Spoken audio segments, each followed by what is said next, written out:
não conseguiu deslocar o Léo Jardim. Como que o Gabriel faz os gols de pênalti? Ele normalmente desloca o goleiro, a bola não precisa nem ser muito forte, nem muito precisa para entrar. Se o Léo cai para o outro lado, essa bola entra, mesmo não estando muito próxima da trave. São 51 pênaltis cobrados pelo Gabriel com a camisa do Flamengo, esse é o 8º erro. Isso, Alguma coisa assim. Alguma coisa assim. Se não for o 8º, é o 9º erro. Posso não estar... Foi o 8º. Foi o 8º. O Léo Jardim é o 3º goleiro a conseguir defender um pênalti do Gabigol, porque a maioria ele bateu na trave quando errou. Lembrando que o Gabriel... Boa noite a todos. Claro, William, eu já me antecipei aqui, não sei se você pretende... Imagina, fica à vontade, fica à vontade. O Gabriel prometeu ao Zico fazer 35 gols nessa temporada. Ele teve a oportunidade hoje, como teve na última apresentação do Flamengo. Uma infelicidade, o pênalti é isso mesmo. Eu acho que foi, acima de tudo, o mérito do goleiro do Vasco, que foi muito bem na bola e se aproveitou de uma batida que não... Para entrar, com os goleiros de hoje, para entrar assim, tem que ser rente à trave e forte. Senão o goleiro vai conseguir tocar nela. Pode tocar e ela entrar do mesmo jeito, mas o Léo aparou a bola e depois segurou. Isso. A defesa dele foi uma defesa aparentemente tranquila. E muda completamente o que seria a análise do jogo, como disse o Eugênio. Estou de acordo com tudo que ele falou. E para falar um pouquinho mais de Flamengo, que era o favorito teórico por causa do elenco que tem, o elenco do Flamengo continua sendo o principal em nomes e em potencial, o principal da América do Sul. E essa é uma situação que cobra desse elenco o melhor, né? A gente está observando um momento do Flamengo e deu para ver no momento, na hora da substituição no segundo tempo, quando saiu a dupla Pedro Cebolinha para entrar a dupla Gabriel e Bruno Henrique, os dois jogadores que dividiram as honras de melhor jogador do Flamengo no glorioso e encantador ano de 2019, hoje tem a sua titularidade discutida, é o debate. Então, se a gente lembrar de três últimas imagens, aquele amistoso nos Estados Unidos, que o Flamengo sai na frente, permite o empate. E toda a gritaria talvez seja uma palavra muito forte, mas toda a repercussão negativa o momento sem a bola continua com um defeito, o Flamengo continua permissivo, achando que o jogo acabou, é aquela coisa de sempre, se o Tite não cuidar disso, vai acontecer a mesma coisa que aconteceu com os outros técnicos. São uma pré-temporada, um jogo que teoricamente não é nem de competição. Aí tem a vitória sobre o Sampaio Corrêa. Legal. O Gabriel já entregou um dos gols ao Zico nesse jogo. Mas o Sampaio Corrêa, gente. Clássico com o Vasco, independentemente de ser no começo da Taça Guanabara... É a rivalidade, é clássico, um peso enorme. É clássico com o Vasco, é jogo de competição 100% das vezes. E o Flamengo, como disse o Eugênio, também concordo, deveria ter vencido o jogo. Mas não jogou para isso. E continua a discussão. Ninguém sabe, né, se o Tite vai continuar... insistindo com Pedro Cebolinha. As coisas não estão bem, ou é preciso conter os minutos porque a temporada é longa, aí entram Gabriel e Bruno Henrique. Ele é um treinador que já se mostrou evidentemente capaz de lidar com esse tipo de ambiente, né, com jogadores consagrados e, né, com muita história, treinou a seleção brasileira por muito tempo. Mas é um debate que vai acompanhar o Flamengo a temporada toda. Desde hoje. Tem muito jogador para pouca vaga.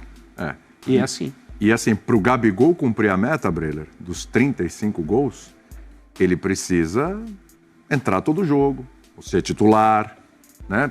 E ele teve oportunidade hoje e perdeu.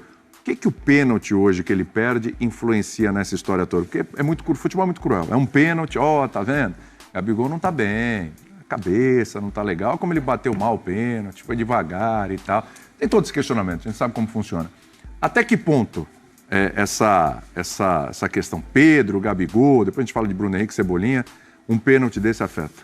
Boa noite, William, companheiros, fã de esportes. Olá. É evidente que o Gabigol não vive a melhor fase dele há algum tempo já, tenta virar o ano buscando retomar o melhor futebol e para mim é menos sobre a concorrência com o Pedro, sobre os minutos que ele tem tido e mais sobre confiança. É um jogador que... Você acha que ele está sem confiança? O Gabigol é um cara que tem muita estrela e é um cara que personifica essa imagem de ídolo do Flamengo, mas naturalmente nessa fase ruim é normal se abalar. É normal não ter o mesmo aproveitamento de antes. E até se a gente olhar o aproveitamento em pênaltis do Gabigol, continua sendo muito bom. Com a camisa do Flamengo, 52 pênaltis, 8 cobranças desperdiçadas. Ainda é um cara confiável nesse aspecto. Mas como a fase não ajuda, é o cara que está tentando, de certa forma, se colocar nessa briga pela titularidade com o Pedro, mas ainda não está no seu melhor, ainda não fez por merecer, é normal que se abale em algum momento. Mas hoje o resultado, para mim, passa menos pelos pés do Gabigol. É claro, desperdiçou uma oportunidade, até acabou saindo ali na cara do Léo Jardim, num lance que houve impedimento, a arbitragem marcou impedimento. Não houve, né? Não houve e a arbitragem marcou. Esse gol ia dar o que falar, porque o VAR provavelmente daria o gol. Exatamente. E foi uma bola metida pelo De La Cruz para o Gabriel. Um dos poucos raros momentos de organização, né, na criação de uma jogada ofensiva ao estilo desses jogadores, né, com os passos trocados por dentro da defesa adversária. Um momento diferente do resto do jogo. Então o Gabigol será lembrado na análise dessa partida pelo cara que desperdiçou o pênalti aos 43 minutos do segundo tempo, mas a verdade é que o Flamengo não jogou para merecer vencer o jogo. E aí essa é a análise maior que deve ser feita. O Flamengo, pela qualidade que tem, por ser superior tecnicamente ao adversário, poderia ter jogado muito mais. Poucas associações de Arrascaeta com De La Cruz, caras que se conhecem da seleção uruguaia, ainda buscando o melhor funcionamento, a melhor engenharia. No primeiro tempo, o Cebolinha apareceu muito menos do que tem aparecido sob o comando do Tite. Então foi o Flamengo muito abaixo.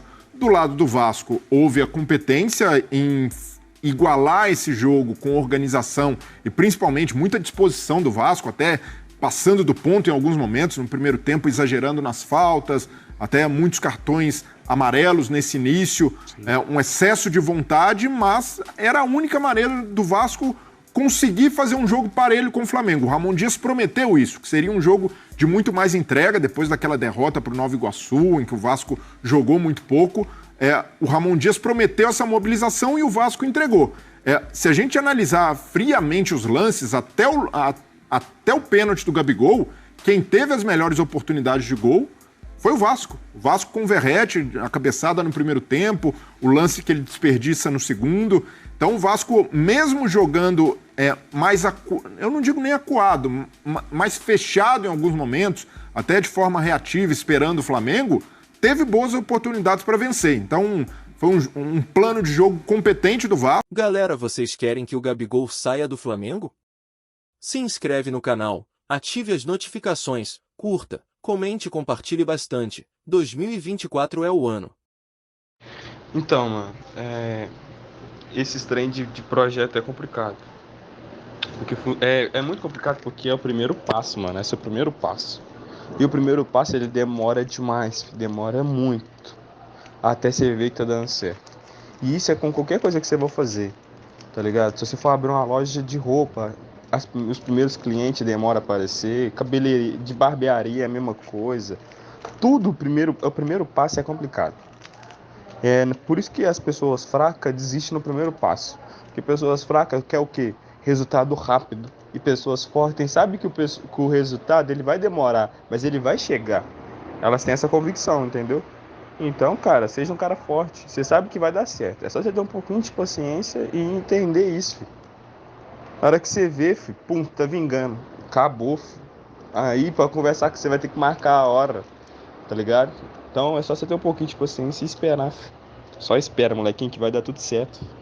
Você é inteligente, você é forte, filho. Você é Batista, porra. Entendeu?